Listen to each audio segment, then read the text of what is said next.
బాదం పప్పుని తొక్క తీసి యూజ్ చేయాలని చెప్తుంటారు కదండి.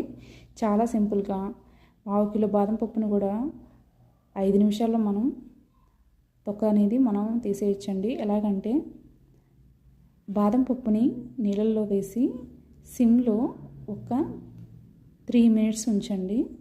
ఆ తర్వాత తొక్కంతా నానిపోతుందండి. ఈజీగా మనం తీసేయచ్చు. చూడండి, పప్పు తీసుకొని జెంటిల్గా ప్రెస్ చేశారంటే చాలండి, ఈజీగా పీల్ ఆఫ్ అయిపోయి ఇలాగా పప్పు అనేది బయటకు వచ్చేస్తుంది.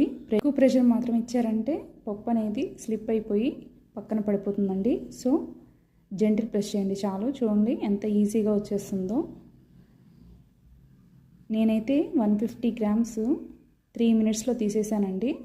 చాలా సింపుల్గా ఈజీగా వచ్చేస్తుందండి. ఏదైనా స్వీట్స్ ప్రిపేర్ చేసేటప్పుడు కూడా మనకి సింపుల్గా ఉంటుంది.